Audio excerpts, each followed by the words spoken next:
इंसानी हकूक दीयां तंजीमां दा पंजाबी नाल धराओ। कहंदे ने किसी कौम नूं मारना होए ते ओदी ज़बान खत्म कर दिओ। इत्थे लहिंदे पंजाब विच पौने 2 सदियां तो एक कौम की ज़बान खत्म करने की कोशिश की जा रही है ते हुण यूनैस्को वर्गे वड्डे अदारे भी आख दिता है कि पंजाबी उन्हां ज़बानां विच शामिल है कि जिन्हां दे खत्म होने का खतरा है। ज़ुबान आज़ादी इज़हारे राय का बुनियादी थम है और बुनियादी इंसानी हकूक का लाजमी जुज़ है। पर तुसी नोट किया होएगा कि अज दे पाकिस्तान विच जिन्ने भी इंसानी हकूक या फ्रीडम ऑफ स्पीच के नामी ग्रामी प्रचारक ने उन्हां कदी पंजाबी ज़बान उत्ते जबर की गल नहीं की। ये रस्मी फैशनी मसनूई लोग भट्टे ते बॉन्डेड लेबर ते गल करनगे पर उस लेबर नूं अपने मुतालबे आप बयान करन जोगी ताकत ते शऊर देवन वाली उन्हां दी मां बोली दी गल नहीं करनगे। शायद ये फंडिंग दे भुखे उस लेबर नूं मर्जी दे तर्जमियां ते सवालां दा मुताज रखना चाहुंदे ने। इंसानी हकूक दीयां तंजीमां दा पंजाबी नाल धराओ वो मौजू है जिस ते मैं पिछले कई महीनों तो गल करनी चाह रहा सां, पर इंसानी हकूक दे किसी प्रचारक इस ते मेरे नाल कैमरे सामने गल करनी पसंद नहीं की। मैं जबरान नासर नूं कॉल की ते आख्या, हजूर तुसी इंसानी हकूक दे प्रचारक हो, आज़ादी इज़हारे राय दे प्रचारक हो, तुसी जमहूरीयत दे प्रचारक हो, तुसी ज़बान दे मुद्दे ते पंजाबियां दा साथ क्यों नहीं देंदे? तुसी बलोचिस्तान विचों आउण वालियां पंजाबी मजदूरां दीयां लाशां ते कोई गल क्यों नहीं करदे? मैं तरला पाया कि जनाब तुहानू यूथ बहुत फॉलो करदी है, तुसी मेरे ज़बान दे मुद्दे ते ही एक लाइव सैशन कर लो ते साडा ये मुद्दा मेन स्ट्रीम हो जाएगा और साडी यंग जनरेशन की समझ विच आ जाएगा। जिस ते जबरान नासर का पहला काउंटर सवाल ये सुनने नूं मिलिया, अगर पंजाबी नाफिज हो गई तो उर्दू का क्या होगा?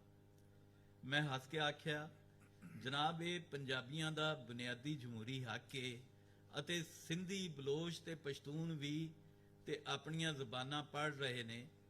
की गल उर्दू का सारा ठेका पंजाबियां कोल ही आ गया सी? कि पंजाबियां दी अपनी कोई शनाख्त कोई कौमी मादरी ज़बान नहीं सी?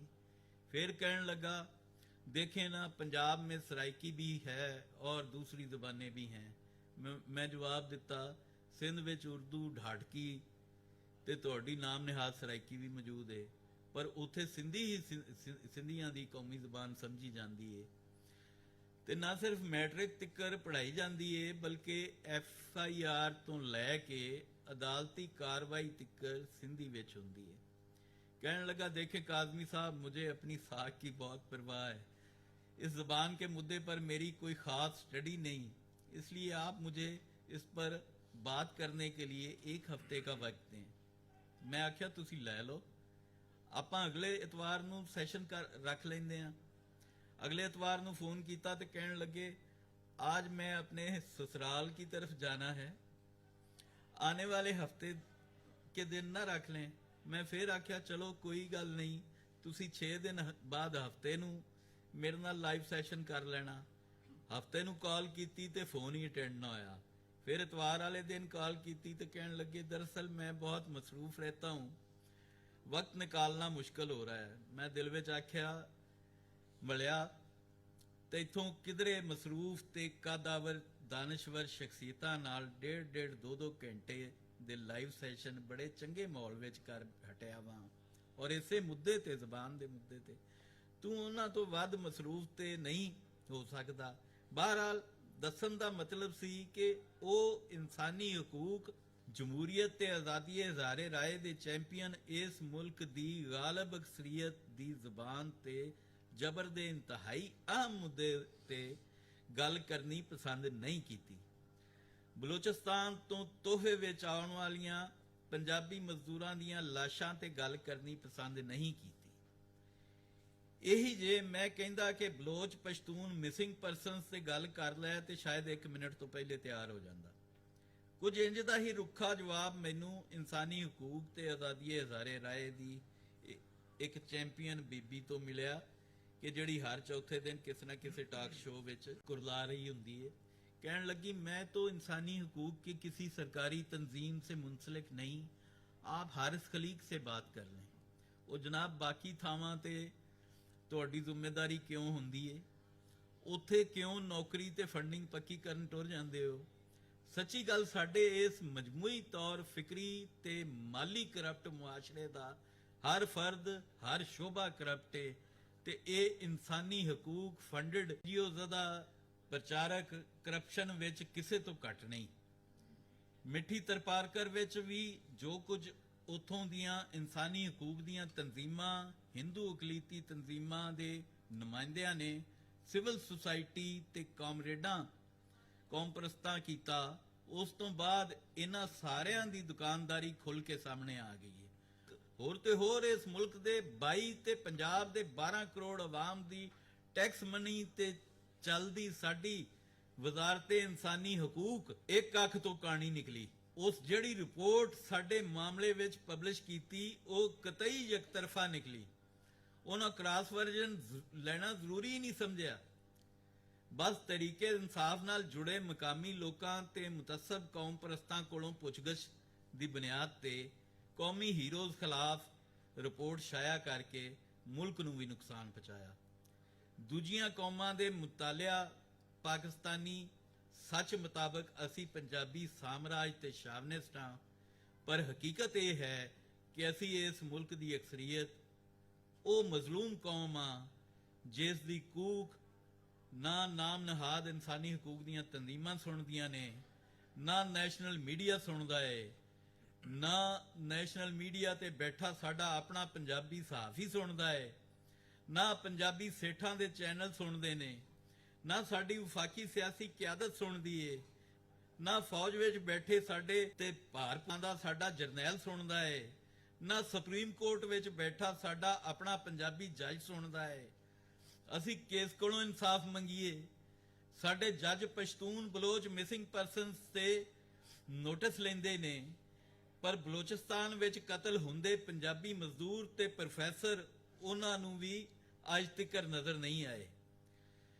सिंधी मरे ते नैशनल मीडिया दसेगा कि सिंधी मरिया, बलोच मरे ते दस्या जाएगा कि बलोच मरिया, पश्तून मरे ते दस्या जाएगा पश्तून मरिया। पर जे बलोचिस्तान विच पंजाबी लेबर शनाख्ती कार्ड चेक करके मार दी जाए या कोई पंजाबी प्रोफैसर मारिया जाए तो नेशनल मीडिया रिपोर्ट करेगा बलोचिस्तान में मजदूर कत्ल हो गया, दहशतगर्दों ने प्रोफैसर कत्ल कर दिया। कदी नहीं दसणगे कि किस बुनियाद ते मारिया गया, उहदी कौमी शनाख्त की सी। साडा हाल इस वफाक विच उस कौम वर्गा हुंदा जा रहा है जिस दे बालां नूं मावां जमदियां आखदियां सन, पुत्र दुनिया में तेरे दिमाग सवार तेरे लिए कोई था नहीं। बहुत शुक्रिया। बहुत शुक्रिया सर। कोई सवाल दोस्तां चो कोई करना चाहे थे? सरकार ਉਹ ਬੀਬੀ ਦਾ ਨਾਮ ਦੱਸ ਦਿਓ ਜਿਹੜਾ ਮੈਂ ਦੱਸਦੇ ਰਿਕਾਰਡ ਤੇ ਆ ਜਾਏ रिकॉर्डिंग हो रही है तो इस वास्ते जी जी हाँ जी बीबी ये अनएथिकल लगता है, लेकिन हम दस देंगे ਤੁਹਾਨੂੰ ਹਫਤੇ ਆਪਣੀ ਤੁਸੀਂ ਤਾਂ ਜੀ, ਆਪਣੀ ਜੀ। ਜਮਾਤ ਦੇ ਰੂਏ ਰਵਾਓ, ਤੁਹਾਨੂੰ ਦੱਸਾਂਗਾ, ਤੁਹਾਨੂੰ ਤਾਂ ਸਾਰੀ ਗੱਲ ਦੱਸਾਂਗਾ। बहुत शुक्रिया सर। ਇਸ ਤੋਂ ਥੋੜ੍ਹੀ- ਇਲਾਵਾ ਸਰਕਾਰ ਕੀ ਸਮਝਦੇ ਜੇ ਪੰਜਾਬ ਦੇ ਮਸਾਇਲ ਦਾ ਹੱਲ ਕੀ ਜੋ ਜਸਟਿਸ ਫਾਇਜ਼ੀ ਸਾਹਿਬ ਦਾ ਸੁਬਹ ਹੀ ਮੈਂ ਪੜ੍ਹਦਾ ਸੀ, ਉਹਨਾਂ ਕਿਧਰੇ ਆਖਿਆ ਕਿ ਪੰਜਾਬੀਆਂ ਨੂੰ ਸ਼ਾਇਦ ਆਖਰੀ ਹੱਲ ਇਹਨਾਂ ਨੂੰ ਵੀ ਆਜ਼ਾਦੀ ਦੀ ਮੰਗ ਬੰਗਾਲੀਆਂ ਨੂੰ ਦੇ ਦਿੱਤੀ ਜਾਏ ਕਿ ਪੰਜਾਬੀ ਆਖਣ ਅਖੀਰ ਰੱਖ ਸਕੇ ਕਿ ਸਾਨੂੰ ਵੱਖਰਿਆ ਕਰੋ। ਤੁਸੀਂ ਸਮਝਦੇ ਹੋ ਕਿ ਇੰਦੀ ਕੋਈ ਆਪਸ਼ਨ ਸਾਨੂੰ ਉਸੇ ਪਾਸੇ ਲਿਜਾਇਆ ਜਾ ਰਿਹਾ ਹੈ ਔਰ ਸਾਡੀ ਮੋਟੀ ਮੱਤ ਦਾ ਮੁਤਾਲਿਆ ਪਾਕਿਸਤਾਨੀ ਪੰਜਾਬੀ ਵੀ ਸਾਨੂੰ ਉਸੇ ਪਾਸੇ ਡੰਗਰਾਂ ਤਰ੍ਹਾਂ ਵਾਹ ਰਿਹਾ ਹੈ। ਉਹ ਇਹ ਗੱਲ ਸਮਝ ਹੀ ਨਹੀਂ ਰਿਹਾ ਹੈ ਕਿ ਕਿੰਨਾ ਕੁ ਚਿਰ ਇਹ ਦੁਨੀਆ ਦਾ ਅਮੀਰ ਤਰੀਨ ਖਿੱਤਾ ਸੀ, ਭੁੱਖ ਇੱਥੇ ਆਈ ਨਹੀਂ ਛੇਤੀ, ਹੁਣ ਹੌਲੀ ਹੌਲੀ ਆਣੀ ਸ਼ੁਰੂ ਹੋਈ ਹੈ। ਇਹ ਜਿਵੇਂ ਜਿਵੇਂ ਵਧੇਗੀ ਹੁਣ ਭੁੱਖ ਤੇ ਇਹ ਸਵਾਲ ਉੱਠਣਗੇ, ਇਹ ਬੇਚੈਨੀ ਉੱਠੇਗੀ ਔਰ ਫਿਰ ਇਸ ਲੋਕੀ ਮੰਗ ਕਰਨ ਲੱਗ ਪੈਣਗੇ ਕਿ ਸਾਡਾ ਹੱਕ ਕਿੱਥੇ। ਉਹ ਸਾਨੂੰ ਵੱਡਾ ਭਰਾ, ਹੁਣ ਸੂਬਿਆਂ ਦੇ ਵਿੱਚ ਵੱਡਾ ਨਿੱਕਾ ਭਰਾ ਕੀ ਹੁੰਦਾ? ਇੱਕ ਰਿਆਸਤ ਤੇ ਇੱਕ ਫੈਡਰੇਸ਼ਨ ਹੈ, ਉਹਦੇ 'ਚ ਵੱਡਾ ਨਿੱਕਾ ਕੀ ਹੋਇਆ? ਤੇ ਉੱਥੇ ਵੀ ਇਹ ਸਵਾਲ ਸਾਨੂੰ ਆਪਣੇ ਹੀ ਸਾਡੇ ਚੁੱਪ ਕਰਾ ਦਿੰਦੇ, ਨਹੀਂ ਆਪਾਂ ਵੱਡੇ ਭਰਾ ਹਾਂ। ਵੀ ਤੁਹਾਨੂੰ ਕਿੰਨੇ ਵੱਡਾ ਭਰਾ ਬਣਾਇਆ? ਜਾਂ ਇਹ ਜਿਹੜੀ ਪਾਕਿਸਤਾਨ ਦੀ ਜਾਂ ਇਸਲਾਮ ਦੀ ਠੇਕੇਦਾਰੀ ਇਕੱਲੇ ਤੁਸੀਂ ਮੱਲੀ, ਬਾਕੀ ਮੁਸਲਮਾਨ ਨਹੀਂ, ਬਾਕੀ ਪਾਕਿਸਤਾਨੀ ਨਹੀਂ?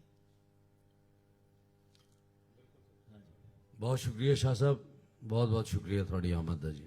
ਥੈਂਕ ਯੂ ਵੈਰੀ ਮਚ ਵੀਰ, ਬਹੁਤ ਸ਼ੁਕਰੀਆ ਤੁਹਾਡੇ ਬੁਲਾਉਣ ਦਾ, ਬਹੁਤ ਸ਼ੁਕਰੀਆ। ਰੱਬ ਸਲਾਮਤ ਰੱਖੇ। ਇਹ ਬੜਾ ਹੌਸਲੇ ਵਾਲਿਆਂ ਦਾ ਕੰਮ ਹੈ ਮੈਨੂੰ ਸੁਣਨਾ।